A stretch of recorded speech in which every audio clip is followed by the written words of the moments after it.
So today's lecture is about the transpiration. What is transpiration? What are different types of transpiration and what's the mechanism of transpiration?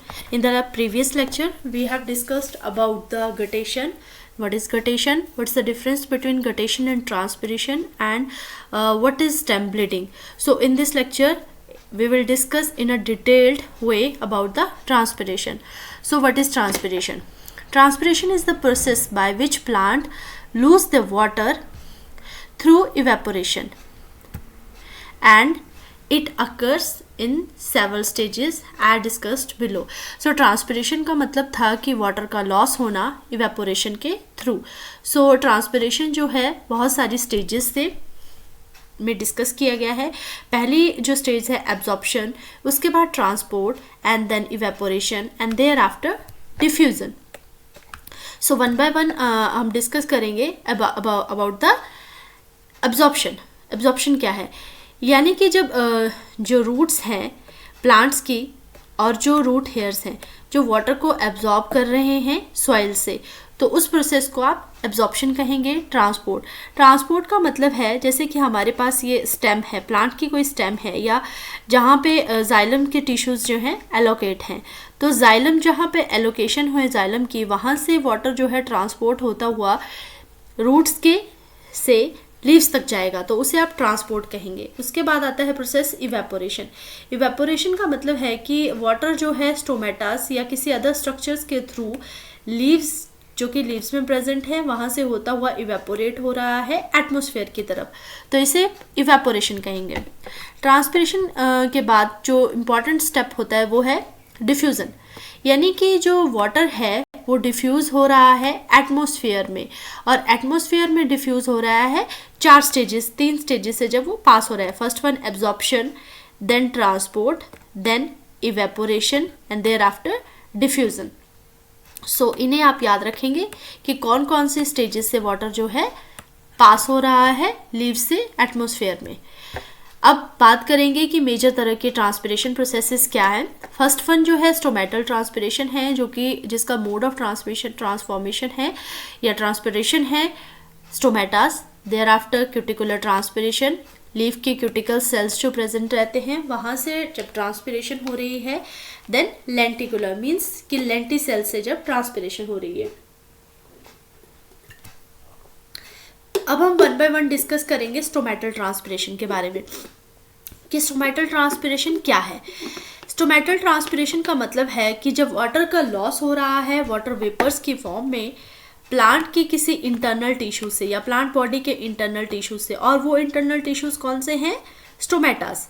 तो इसे आप stomatal transpiration कहेंगे. जैसे कि आप इस स्ट्रक्चर में देख रहे हैं कि ये जो प्लांट के लीफ का क्यूटिकल्स हैं और ये है एप्पल एपिडर्मिस लेयर, और यहाँ पर जो ये ओपनिंग्स हैं ये हैं गार्ड सेल्स की ओपनिंग, और यहाँ पे स्टोमेटास जो हैं वो एलोकेट हैं, और ये लीफ का लोअर एपिडर्मिस है. जनरली जो स्टोमेटास होते हैं वो लोअर सरफेस ऑफ लीफ पे पाए जाते हैं, तो इसीलिए इस स्ट्रक्चर में जनरली लोअर सरफेस की बात की गई है. तो यहाँ से जब वाटर वेपर्स लॉस हो रहे हैं तो उसे आप स्टोमेटल ट्रांसपिरेशन का नाम देंगे, क्योंकि किस स्ट्रक्चर से ट्रांसपिरेशन हो रही है वो है स्टोमेटास के थ्रू. अब जो स्टोमेटल ट्रांसपिरेशन है वो अबाउट 80 to 90% होती है आउट ऑफ टोटल ट्रांसपिरेशन. ठीक है, स्टोमेटास के बारे में हमने पहले डिस्कस किया था कि ये माइन्यूट पोर स्ट्रक्चर्स होते हैं. आप इस लीफ के इस इंटरनल स्ट्रक्चर को देख सकते हैं कि वेरियस स्टोमेटास जो हैं एलोकेट हैं लीफ के ऊपर, तो कैसे वाटर के मॉलिक्यूल्स जो हैं या वाटर मॉलिक्यूल जो है वाटर वेपर्स की फॉर्म में लीफ को छोड़ते हुए एटमॉस्फेयर में जा रहे हैं. ठीक है, then about the cuticular transpiration. Cuticular transpiration का मतलब है कि जब ट्रांसपिरेशन का जो प्रोसेस है क्यूटिकल से होता हुआ जाएगा.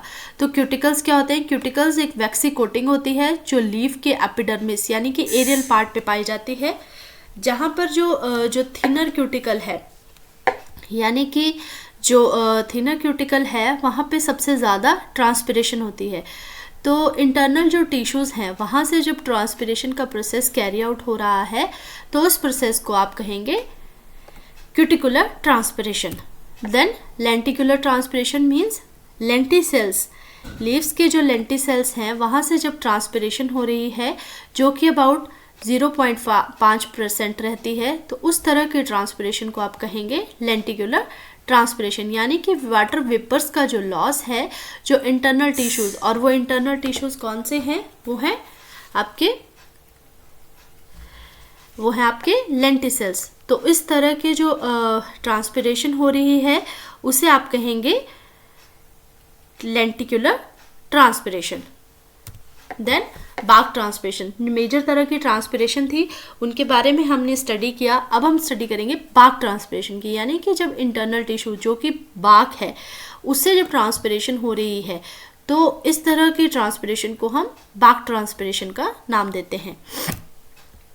स्टोमेटल ट्रांसपिरेशन जनरली 80 to 90% रहती है। जैसे कि हमने स्टोमेटा के बारे में स्टडी किया था कि स्पेशल तरह के एपिडर्मल सेल्स होते हैं, या फिर जिन्हें आप गार्ड सेल्स का नाम देते हैं, जो एपिडर्मल सेल्स हैं उन्हें आप सब्सिडरी सेल्स कहते हैं, जो कि प्लांट्स की स्टोमेटास को कवर अप करते हैं, और बीन शेप के और किडनी शेप के स्ट्रक्चर्स रहते हैं जो कि प्रोटेक्ट करते हैं गार्ड सेल्स को। तो इम्पॉर्टेंस क्या है ट्रांसपिरेशन की? एक तो टेम्परेचर को रेगुलेट कर रहा है, वाटर बैलेंस को मेंटेन कर रहा है, फोटोसिंथेसिस को सपोर्ट कर रहा है, और क्लाइमेटिक कंट्रोल कंडीशंस को कंट्रोल कर रहा है। तो मैकेनिज्म की बात करेंगे। मैकेनिज्म क्या है ट्रांसपिरेशन का?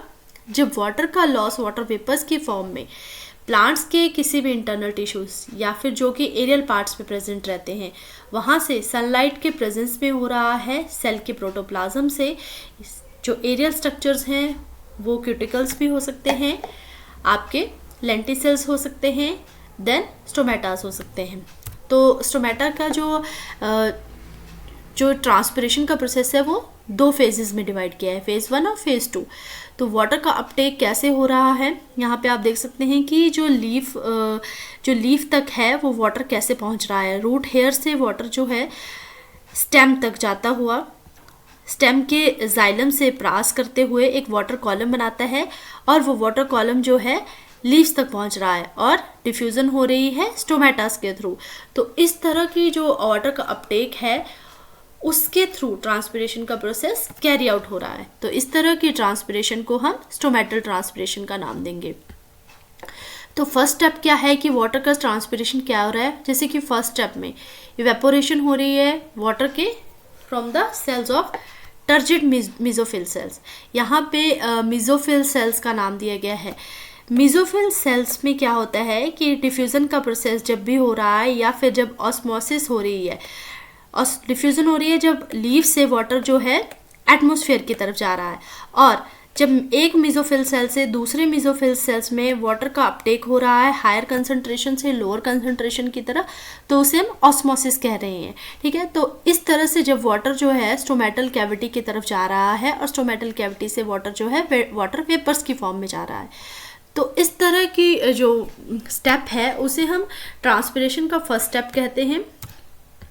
सेकेंड स्टेप में क्या होगा कि डिफ्यूज़न से वाटर, पहले तो वाटर जो था वो मेसोफिल सेल से गार्ड सेल्स की तरफ जा रहा है, अब गार्ड सेल से वाटर का डिफ्यूज़न जो है वो एटमॉस्फेयर में हो रहा है। तो ये हो गया आपका सेकेंड स्टेप। ठीक है, अब जो सब स्टोमेटल कैविटी है वहाँ पे जो प्रेशर है, वाटर का जो वेपर का प्रेशर है वो ज़्यादा है आउटर सरफेस के बजाय।